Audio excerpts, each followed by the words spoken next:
तेलंगाना के करीमनगर में दिल दहला देने वाला हादसा पेश आया। घिसड़ी समाज की 3 खवातीन हादसे में फौत हो गई है, जबकि 2 जिंदगी और मौत से जूझ रही है।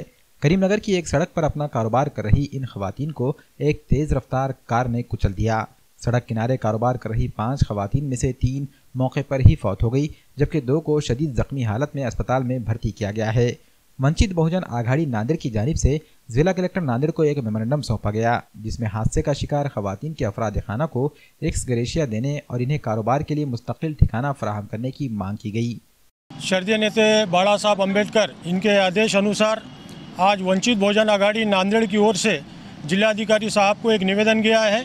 उस निवेदन में हमने ऐसा कहा है कि करीमनगर तेलंगाना राज्य के अंदर घिसड़ी समाज ये अपना पेट भरने के लिए फुटपाथ पे कुछ अपना कारोबार कर रहा था।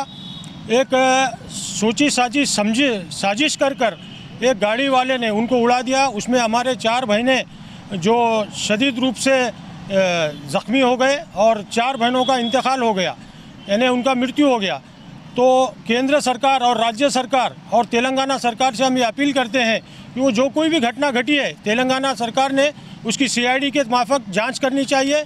और नांदेड़ ज़िले के जिलाधिकारी साहब को हम एक निवेदन दे रहे हैं कि तेलंगाना सरकार और महाराष्ट्र सरकार दोनों मिलके आर्थिक मदद घिसड़ी समाज के उन महिलाओं के घर वालों को देनी चाहिए। वो मदद 25-25 लाख की है और ज़ख्मी लोगों के लिए 10-10 लाख की मदद देनी चाहिए। अगर ऐसा नहीं होता है तो पूरे महाराष्ट्र भर में हम घिसड़ी समाज को लेकर पूरे महाराष्ट्र में आंदोलन करेंगे। आज आम्ही वंचित बहुजन आघाडीच्या वतीने कलेक्टर ऑफिसला निवेदन दिलेलं आहे। निवेदनाचा विषय असा आहे, करीमनगर तेलंगणा या ठिकाणी घिसडी समाज जो आहे तो उदरनिर्वाह करण्यासाठी रोडच्या ठिकाणी त्यांचा व्यवसाय करत असतो। असुरक्षितरित्या त्यांचा व्यवसाय चालू असलेला आहे आणि त्या ठिकाणी 2 वेळा ॲक्सिडेंट करून 4 जणांना चिरडण्यात आले, 4 महिलांना, आणि 6 जण जखमी आहेत।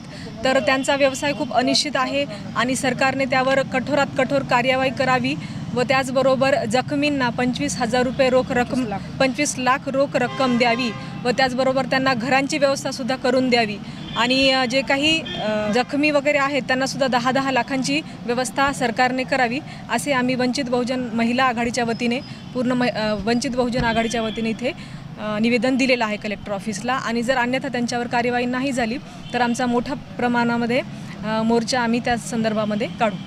वंचित बहुजन आघाडीच्या वतीनं आज आम्ही इथं आलेलो आहोत। जे काल तेलंगणामध्ये आमच्या घिसडी समाजावरती अन्याय झाला, जी सोची समजी साजिश केली लोकांनी, आधी त्यांना उठायचं सांगितलं होतं, पण काही नसतामुळं आम्ही उठून जाणार कुठं म्हणून ते लोक विचार करू लागले होते आणि सोमवारी सकाळी ते निघणार होते तिथून, पण रविवारी सकाळीच त्यांचा अपघात झाला तिथं आणि 4 महिला जागावरती ठार झालेत। 2 लेकरं आता सध्या समजा जाण्यामध्येच आहेत आणि 4 महिला पीडित आहेत, यानी की त्यांचं पण काही खरं नाही। असं 10 माणसाला त्या साजिशमध्ये मारण्याचा प्रयत्न केला। आम्ही केंद्र सरकारनं हेच निवेदन करतो की बाबा त्यांची जे काही भरपाई होती त्यांच्यानं ते करून द्यावं आणि नांदेडचे कलेक्टर साहेबाला निवेदन देण्यात येते की जे आम्ही इथून वंचित बहुजन आघाडीनं जे तुम्हाला निवेदन दिले त्याचं तुम्ही आम्हाला अनुष्ठान करावं आणि लवकरात लवकर काय तर आमची मदत करावी।